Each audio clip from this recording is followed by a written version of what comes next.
Friends, life में कौन है जो फाइनेंशियल फ्रीडम नहीं चाहता? फाइनेंशियल फ्रीडम पाने के लिए किताबों से अच्छा गुरु आपको कहाँ मिलेगा? एक्सपर्ट की माने तो बुक्स अपने जीवन को बदलने की क्षमता रखती हैं। यही रीजन है कि फाइनेंस रिलेटेड बुक्स को सबसे ज्यादा पढ़ा और डिस्कस किया जाता है। बुक्स ना केवल फाइनेंशियल एजुकेशन बढ़ाती हैं, बल्कि फाइनेंशियल फ्रीडम हासिल करने के तरीके भी बताती हैं। रॉबर्ट कियोसाकी द्वारा लिखित रिच डैड पुअर डैड भी ऐसी ही एक किताब है जो बहुत ही उम्दा तरीके से लिखी हुई है, जो फाइनेंशियल नॉलेज बढ़ाने और अमीर बनने के लिए काफी चर्चा में रही है। ये एक बेस्ट सेलर किताबों में शामिल है।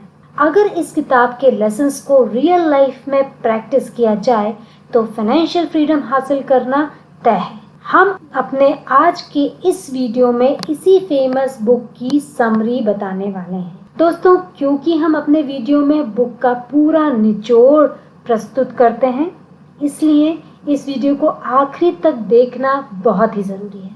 आपसे रिक्वेस्ट है कि वीडियो को लाइक और सब्सक्राइब करके हमारा हौसला बढ़ाएं। फ्रेंड्स, ये किताब रॉबर्ट कियोसाकी की लाइफ पर आधारित है। रॉबर्ट इस बुक में अपने दो पिताओं के बारे में बताते हैं। वो कहते हैं कि उनके दो पिता थे। एक उनके खुद के पिता जो काफी पढ़े लिखे थे और उनके इंटेलिजेंस के कारण उन्होंने 4 साल की डिग्री को केवल 2 साल में ही पूरा कर लिया था। वो पीएचडी कर चुके थे और एक कॉलेज में प्रोफेसर की पोस्ट पर काम करते थे। वे काफी हार्ड वर्किंग थे और पैसा कमाने के लिए कड़ी मेहनत करते थे।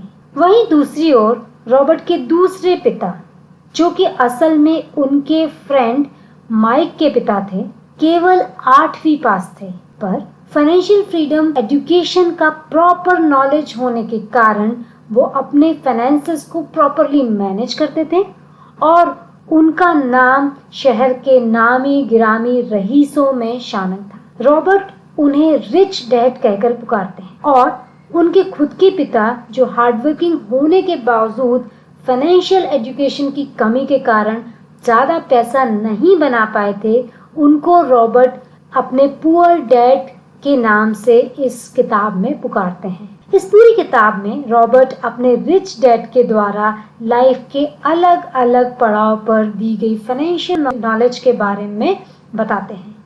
वो 20 साल की अवधि में 6 ऐसे शिक्षाओं की बात करते हैं जिन्होंने उनकी लाइफ बदल दी। अगर कोई अपनी लाइफ में इन शिक्षाओं पर अमल करता है तो उसकी भी लाइफ बदल सकती है। ये शिक्षा लाइफ में अमीर बनना, सक्सेसफुल बनना और हमेशा अमीर बने रहने के लिए जरूरी है। तो चलिए अब जानते हैं कि वो कौन से 6 इम्पोर्टेंट लेसन्स हैं जो आपको अमीरी की राह पर अग्रसर करेंगे। Lesson number 1, rich don't work for money, money work for them. अमीर लोग पैसे के लिए काम नहीं करते, पैसा उनके लिए काम करता है। रॉबर्ट लिखते हैं कि रिच डैड का कहना है कि दुनिया के ज्यादातर लोग सालों से, बल्कि 10 सालों से एक विशेष तरह के चक्र में उलझे हुए हैं। वे कहते हैं कि दुनिया में ज्यादातर लोग कड़ी मेहनत करते हैं, पढ़ाई करते हैं जिससे वो अच्छे कॉलेज में दाखिला ले सकें, कोई अच्छी नौकरी पा सके, फिर शादी करें और फिर कार और घर जैसे एसेट्स में अपना पैसा लगाएं और खरीदें। जिंदगी भर सैलरी से इन चीजों का लोन चुकाते रहें। रॉबर्ट इस सोच को रैट रेस का नाम देते हैं। वे कहते हैं ये लोग मेहनत तो खूब करते हैं, पर ये नहीं जान पाते कि उनकी मेहनत का फायदा उनको नहीं बल्कि किसी और को ही हो रहा है। एक्चुअली कुछ लोग ये करके खुश नहीं होते, पर फिर भी डर, लालच या जिम्मेदारियों के कारण इस रैट रेस में शामिल रहने के अलावा उनके पास कोई और दूसरा रास्ता नहीं। रॉबर्ट कहते हैं कि डर ही है जो इन लोगों को रैट रेस से निकलने की इजाजत नहीं देता। इसलिए सबसे पहले हमें अपने डर पर विजय प्राप्त करनी होगी और फिर ऐसा कुछ करना होगा कि मेहनत तो हम करें पर इस मेहनत का पैसा हमें मिले, इस मेहनत का फल कोई और ना ले। ऐसा कुछ करें कि अपना पैसा ही हमको और पैसा कमा कर दे। Lesson number 2, keeping money is more important than making it. पैसे को रखना उसको बनाने से ज्यादा महत्वपूर्ण है। रॉबर्ट्स ऐसे स्पोर्ट्समैन और सेलिब्रिटीज का एग्जाम्पल देते हुए कहते हैं कि ऐसे famous sports and social personality जो एक समय पे तो बहुत धनवान हुआ करते थे, पर समय के साथ उनके भाग्य में परिवर्तन हो जाता है और वे गरीब हो जाते हैं। ऐसा क्यों होता है? ऐसा इसलिए होता है कि वो फाइनेंशियल एजुकेशन नहीं लेते हैं, वो पैसे को मेंटेन और ग्रो नहीं करते हैं। एग्जाम्पल के तौर पे अगर देखें तो दुनिया भर में घर को असेट माना जाता है, जबकि रॉबर्ट की नजर में ये एक लायबिलिटी है, क्योंकि रॉबर्ट मानते हैं जो भी चीज आपको पैसा कमा कर दे उसे ही आप असेट कह सकते हैं। जबकि अगर घर का केस देखा जाए तो घर खरीदने के बाद आपको रेगुलर ईएमआई पे करना होता है, और बिकॉज आपको ये ईएमआई पे करना है ये एक लायबिलिटी बन जाता है और ये आपकी हर महीने की आय से काटा जाता है। तो रिच डैड के अनुसार जो चीज आपको घर बैठे पैसा कमा कर दे वही असेट है, ना कि वो चीज जो आपको ईएमआई लगा दे और आपको सालों तक उसका पैसा भरना पड़े। अमीर बनने के लिए पैसा कमाना ही काफी नहीं है, बल्कि उसका सही इस्तेमाल और उसको ग्रो करते रहना, उसको प्रॉपरली मैनेज करना बहुत ही ज्यादा जरूरी है। तभी आप अमीर बन सकते हैं और अमीर बने रह सकते हैं। Lesson number 3, get in your business along with your job. व्यवसाय अपनी नौकरी के साथ ही शुरू करें। अगर आपको अपने पसंद की जॉब मिल जाए तो आप उसी जॉब को अपनी जिंदगी का मकसद बना लेते हैं। बिना किसी सोच विचार के पूरी जिंदगी सेम जॉब करते रहते हैं और कुछ और करने का विचार भी मन में नहीं लाते। रिच डैड का मानना है कि आप अपनी जॉब को करते हुए भी कोई नया काम शुरू कर सकते हैं। इस प्रकार बिना अपनी जॉब को छोड़े आप अपना बिजनेस एम्पायर खड़ा कर सकते हैं। अगर आपसे पूछा जाए कि मैकडॉनल्ड्स के ओनर रैक रॉक्स का मेन और प्रॉफिट अर्निंग बिजनेस क्या है, तो आपका जवाब क्या होगा? ऑब्वियसली आपका जवाब होगा कि बर्गर्स या फास्ट फूड बिजनेस। पर फ्रेंड्स, आपको जान के हैरानी होगी कि रैक रॉक्स का मेन बिजनेस फास्ट फूड नहीं है।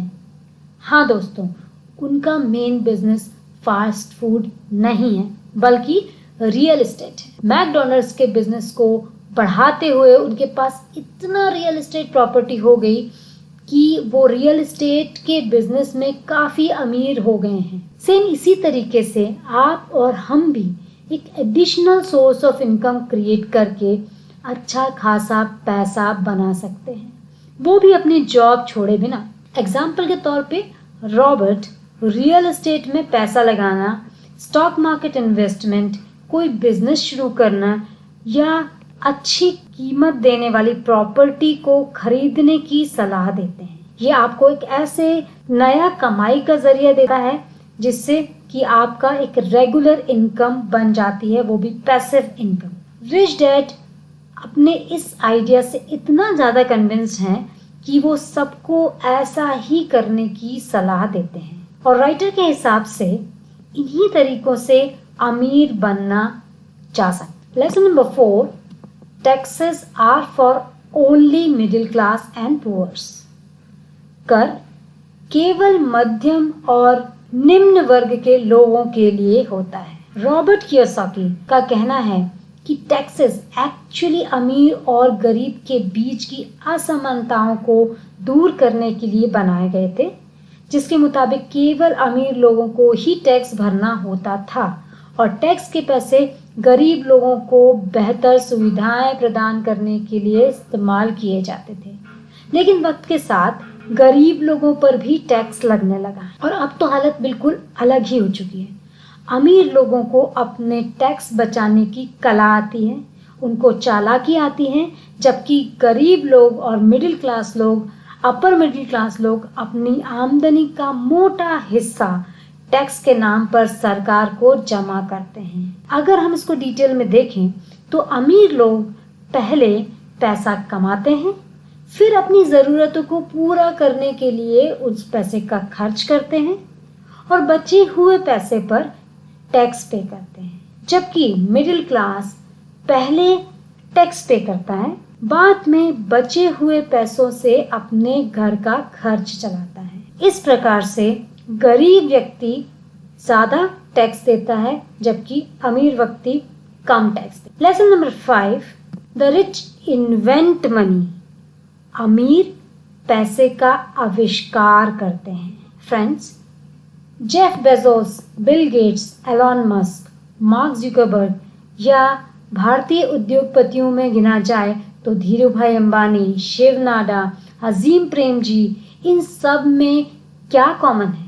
ये सभी दुनिया के ऐसे अमीर लोग हैं जो कि एक ऐसा आइडिया लेकर आए हैं जिसे पहले किसी ने भी नहीं सोचा था। उनका यही यूनिक आइडिया उन्हें दूसरों से अलग करता है, उन्हें दूसरों से ज्यादा अमीर बनाता है। यूनिक आइडिया से बड़ा पैसा बनाना को ही ऑथर ने पैसे का आविष्कार करना कहा है। ऐसा नहीं है कि आइडियाज कुछ ही लोगों को आते हैं, पर आइडियाज को खोजकर सही समय पर एक्शन लेना जरूरी होता है और इन सभी उद्योगपतियों में ऐसा ही किया है। इसलिए ये कहना गलत नहीं होगा कि इन्होंने पैसे को कमाया नहीं बल्कि इसका आविष्कार किया है। ये लोग दुनिया में ऐसा आइडिया लेकर आए हैं जो बिल्कुल नया था। इसलिए आपको भी पैसा कमाना है तो आपको भी किसी नए आइडिया को लाने के बारे में सोचना चाहिए और तुरंत उस पर अमल करना चाहिए, उस पर एक्शन लेना चाहिए। Lesson number 6, rich learns all the time and know how to sell their ideas. अमीर लोग हर समय सीखते रहते हैं और जानते हैं कि अपने आइडिया को कैसे बेचना चाहिए। फ्रेंड्स, अगर आप अमेरिका की बात करते हैं तो वहाँ अनगिनत रेस्टोरेंट्स हैं जो मैकडॉनल्ड्स से बेहतर बर्गर और मैकडॉनल्ड्स से कम कीमत में बर्गर बेचते हैं, लेकिन फिर भी मैकडॉनल्ड्स जितना कोई भी फेमस नहीं है। ऐसा क्यों दोस्तों? ऐसा इसलिए कि मैकडॉनल्ड्स को पता है कि अपने आइडिया को कैसे बेचा जाए, अपने आइडिया को किस तरीके से बेचा जाना चाहिए। ये एक स्किल है जो कुछ ही लोगों को बेहतर आती है। यही वजह है कि बेहतर बर्गर बनाने के बावजूद ये छोटे छोटे रेस्टोरेंट अभी तक अपना बर्गर केवल लिमिटेड एरिया या लिमिटेड क्वांटिटी में ही बनाते हैं और बेचते हैं, जबकि मैकडॉनल्ड्स पूरी दुनिया में अपने बर्गर्स बेचता है और अच्छा मोटा मुनाफा कमाता है। रॉबर्ट के रिच डैड बताते हैं कि अमीर लोग कभी भी नई चीजों को सीखना बंद नहीं करते। अपनी इसी आदत की वजह से हमेशा उनको इस बात का पता होता है कि उनका आइडिया कैसे एक बड़े स्तर पर बेचा जा सकता है। ये आप पर भी उतना ही लागू होता है। हम सब बिजी हैं, पर इसका मतलब ये नहीं है कि आप सीखना बंद कर दें। हमेशा सीखते रहने से ही तरक्की का द्वार खुलता है। दोस्तों, उम्मीद है कि इस बुक के लेसन्स आपको पसंद आए होंगे और आप अपनी जिंदगी में इस पर अमल जरूर करेंगे। अगर आप बेटर अंडरस्टैंडिंग के लिए रिच डैड पुअर डैड पूरी पढ़ना चाहते हैं तो आप दिए हुए लिंक पर क्लिक करके बुक ऑनलाइन ऑर्डर भी कर सकते हैं। आज के लिए इस वीडियो में बस इतना ही। धन्यवाद।